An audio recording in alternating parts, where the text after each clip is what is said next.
এইভাবে ডিম ভুনো কে কে পছন্দ করেন, তাও 10 মিনিটের মধ্যে। আসসালামু আলাইকুম। আজকে আমি নিয়ে আসছি একটা স্পেশাল ডিম ভুনা। এর জন্য আমি ফার্স্টে পেঁয়াজ কুচি করে নিয়েছি হাফ কাপের মতো। পেঁয়াজগুলোকে কড়াইয়ে দেওয়ার পরে এখানে দিয়ে দিচ্ছি তেল পরিমাণ মতো।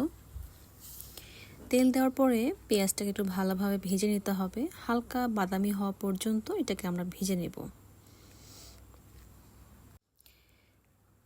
খেয়াল রাখতে হবে যেন পেঁয়াজগুলো পুড়ে না যায়। এর মাঝে আমি চুলার আঁচটাকে মিডিয়ামে রেখেছি। ঠিক ভাজতে ভাজতে এরকম হবে। এক পর্যায়ে এর মধ্যে আমি দিয়ে দিব রসুন বাটা। তো আমি রসুন বাটা এখানে 2 চা চামচ ব্যবহার করেছি। রসুনগুলোকে ভালোভাবে মিশিয়ে নিতে হবে।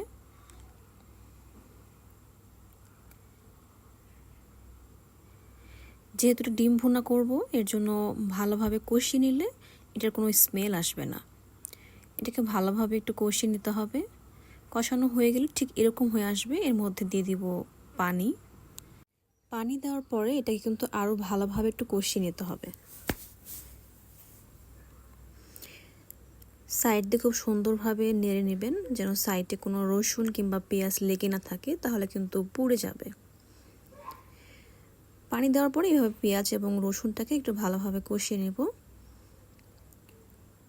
কষিয়ে নেওয়ার পরে এই যে এভাবে দেখবেন, যখন এটা খুব সুন্দরভাবে বলক উঠে আসবে, তখন আমি এর মধ্যে দিয়ে দিব হাফ চা চামচ হলুদের গুঁড়ো। এরপরে দিয়ে দিব এর মধ্যে 2 চা চামচ মরিচের গুঁড়ো। এটা আপনি আপনার স্বাদ মতো দিবেন। আপনি যেরকমটা ঝাল পছন্দ করেন ঠিক তেমনটাই দিবেন, আর ডিপেন্ড করবে আপনার ডিমের উপরে। এরপরে দিয়ে দিচ্ছি স্বাদ মতো লবণ। লবণ দেওয়ার পরে এটা খুব ভালোভাবে মেশাতে হবে। মশলাগুলো খুব সুন্দরভাবে কষিয়ে নিতে হবে, যেন মশলার কোনো ঘ্রাণ না আসে। আর মশলাগুলো খুব ভালোভাবে যদি কষিয়ে নেন, সেক্ষেত্রে কিন্তু রান্নার টেস্টটা আরও বেশি বেড়ে যায়। এভাবে ভালো মতো কষানো হলে দেখবেন উপরে তেল উঠে আসবে। যখন এরকমভাবে তেল উপরে উঠে আসবে, তখনই আপনার বুঝতে হবে এটা হয়ে গেছে। খুব ভালোভাবে নাড়তে হবে এই সময়টার মধ্যে, কারণ এই সময়টা মশলাগুলো লেগে যায়।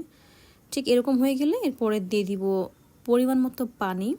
মানে যেটুকু পানি আপনার লাগবে, আপনার ডিম কয়টা সেটার উপর ডিপেন্ড করে আপনি পানিটা দেবেন। মূলত ডিমটা এর মধ্যে দেওয়ার পরে সেদ্ধ হওয়ার জন্য যতটুকু প্রয়োজন ততটুকুই। তো আমি এখানে 4টা ডিমের জন্য পানি দিব। ভালোভাবে নাড়লেই বুঝতে পারবেন যে এরকম, খুব বেশি পানি দেওয়া যাবে না। এরকম একটা হালকা পানি দিয়ে দিলাম। তো এখানে আমার আরেকটু লাগবে পানি, আমি এই জন্য আরেকটু পানি এখানে দিয়ে দিলাম। ঠিক এরকম পানিটা হবে। এরকম পানিটা হয়ে গেলেই এর মাঝে একটু ভালোভাবে সবগুলো সাইডে নেড়ে টেড়ে মশলা টশলাগুলো মিক্সড করে নিব। নেওয়ার পরে আমি এর মধ্যে ডিমগুলোকে দিয়ে দিব। ডিমগুলো দেওয়ার আগে খুব সুন্দরভাবে একটু নেড়ে চেড়ে একদম সেট করে নেবেন। এরপরে ডিমগুলোকে ভেঙে এভাবে একটা একটা করে ডিম সুন্দর করে দিয়ে দিবেন। বিশ্বাস করেন, এই রান্নাটা যে এত মজা, তার মধ্যে এটা আমার দেশি হাঁসের ডিম ছিল। কুসুমগুলো দেখেই বুঝতে পারতেছেন, দেশি হাঁসের ডিম কিন্তু আরও বেশি টেস্টি লাগতেছিল। আসলে দেশি মুরগি আর দেশি হাঁস যেটাই বলেন, দেশি জিনিসের টেস্টই হচ্ছে আলাদা। তো এখানে বাড়ি থেকে হাঁসের ডিম আনা ছিল, সেই ডিম আমি রান্না করছি এভাবে, কারণ এই রান্নাটা খেতে খুব মজা লাগে। আপনারাও খেয়ে দেখবেন, আশা করি অনেক ভালো লাগবে। তো এই ডিমগুলো দেওয়ার পরে এটাকে ঢেকে দিব। এভাবে ঢেকে দিয়ে 5 মিনিট জাল করলেই এনাফ, এর বেশি আর লাগে না, কারণ এই ডিম ভাঙা ডিমটা রান্না করতে কিন্তু বেশি সময় লাগে না। ঠিক এরকম হয়ে গেলে এই পর্যায়ে গিয়ে আপনি ডিমটাকে একটু উল্টিয়ে দিবেন। উল্টিয়ে দিলে জিনিসটা আরও সুন্দর হবে, টেস্টটা আরও বেশি ভালো লাগবে। এরকম পানি থাকা অবস্থায় আপনাকে আরেকবার ডিমগুলোকে উল্টে দিতে হবে।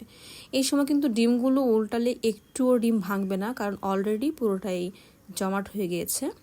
তো আমি সবগুলো ডিম এভাবে সুন্দর করে উল্টে দিব। উল্টে দিলে কিন্তু রান্নার টাইমটা আরও অনেক কম লাগে, বেশি সময় আর লাগে না।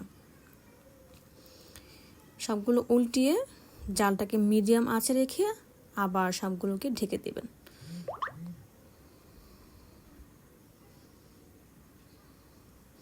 অলরেডি কিন্তু তেল বের হয়ে আসছে।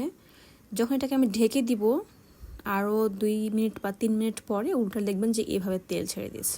এটা কিন্তু রান্না শেষ। এটা আপনি এখন চুলাটাকে অফ করে এটা পরিবেশন করতে পারবেন। এটা যে এত মজা আপনি আসলে না খেলে বুঝতে পারবেন না। মনে হচ্ছে কালারটা দেখে হয়তো বা বুঝতে পারতেছেন যে টেস্টটা কতটা হতে পারে। তবে অবশ্যই ট্রাই করবেন এবং আমাকে কমেন্টস করতে ভুলবেন না কেমন লেগেছে রান্নাটা। Thank you.